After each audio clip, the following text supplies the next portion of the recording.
ಉಳ್ಳಾಲದಲ್ಲಿ ಮರುಕಳಿಸುತ್ತಿರುವ ಕಡಲ್ಕೊರತೆ ಸಮಸ್ಯೆಗೆ ತಾತ್ಕಾಲಿಕ ಕಾಮಗಾರಿಗಳ ಬದಲು ಶಾಶ್ವತ ಪರಿಹಾರ ಕಲ್ಪಿಸುವಂತೆ ರಾಜ್ಯ ಸರ್ಕಾರ ಹಾಗೂ ಜಿಲ್ಲಾ ಉಸ್ತುವಾರಿ ಸಚಿವರಿಗೆ ಜೆಡಿಎಸ್ ವಿಧಾನ ಪರಿಷತ್ ಸದಸ್ಯ ಎಸ್ಎಲ್ ಬೋಜೇಗೌಡ ಆಗ್ರಹಿಸಿದ್ದಾರೆ.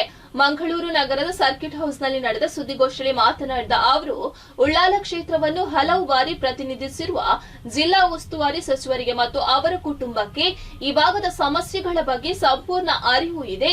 ಇಂತಹ ಪರಿಸ್ಥಿತಿಯಲ್ಲೂ ಕಡಲ್ಕೊರತೆಗೆ ಶಾಶ್ವತ ಪರಿಹಾರ ಕಲ್ಪಿಸದಿರುವುದು ವಿಷಾದನೀಯ ಎಂದು ಹೇಳಿದ್ದಾರೆ. ಈ ಸಂದರ್ಭದಲ್ಲಿ ಜೆಡಿಎಸ್ ಮುಖಂಡರಾದ ಶಶಿರಾಜ್ ಶೆಟ್ಟಿ, ಗೊಳಂಪೆ ಅಕ್ಷಯ್ ಸುವರ್ಣ ಸೇರಿದಂತೆ ಮತ್ತಿತರರು ಉಪಸ್ಥಿತರಿದ್ದರು. ನಮ್ಮ ಜಿಲ್ಲಾ ಉಸ್ತುವಾರಿ ಸಚಿವರಿದ್ದಾರೆ. ನಾನೀಗ ಅವ್ರ ಕ್ಷೇತ್ರಕ್ಕೆ ಹೋಗಿ ಬಂದೆ. ಅವರಿಗೆ 5-6 ಬಾರಿ ಈ ಭಾಗದಲ್ಲಿ ಶಾಸಕರು ಮಾಡಿದ್ದಾರೆ. ಜನರ ಆಶೀರ್ವಾದ, ಜನಮನ್ನಣೆ ಗಳಿಸಿದ್ದಾರೆ.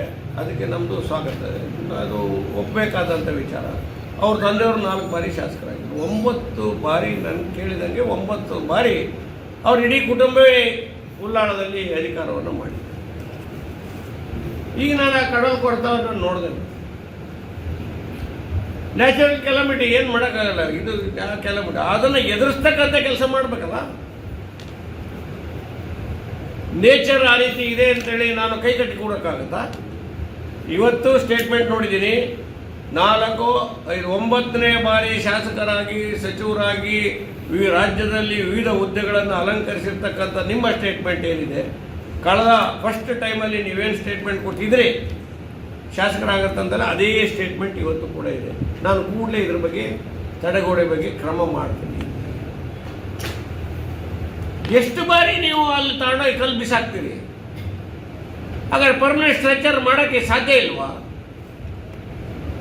ಈಗ ನಮ್ಮ ಇದು ಮರವಂತೆ ಬೀಚ್ನಲ್ಲಿ ಅಲ್ಲಿ ಕಡಲು ಕೊಡ್ತಾ ಇಲ್ವಾ? ಅದಕ್ಕೆ ಪರ್ಮನೆಂಟ್ ಸ್ಟ್ರಕ್ಚರ್ ಮಾಡಲಿಲ್ವಾ? ಅದು ಹೇಗೆ ಸಾಧ್ಯ ಆಯಿತು? ಆರ್ಟ್ ಆಫ್ ದಿ ಸಿಟಿ ಬಾಂಬೆನಲ್ಲಿ ಈ ಥರ ಕಡಲು ಕೊಡ್ತಾ ಇದೆ. ಆ ಹೋಟೆಲ್, ನೀವು ಬೇಕಾದ ಸರಿ ಆ ಹೋಟೆಲ್ ಉಳ್ಕೊಂಬಂದಿದ್ರಿ ಮಾನ್ಯ ಸಚಿವರೇ. ಅಲ್ಲಿ ಕಡಲು ಕೊರತವನ್ನು ಹೇಗೆ ನಿಭಾಯಿಸಿದ್ರು? ಇಲ್ಲಿ ವಾಸಿಸ್ತಕ್ಕಂಥ ಜನ ಅಲ್ವಾ? ಅವರ ಜೀವಕ್ಕೆ ಬೆಲೆ ಇಲ್ವಾ? 9 ಬಾರಿ ಈ ಕ್ಷೇತ್ರವನ್ನು ಪ್ರತಿನಿಧಿಸಿರ್ತಕ್ಕಂಥ ನಿಮ್ಮ ಕುಟುಂಬದ ಕಾಣಿಕೆ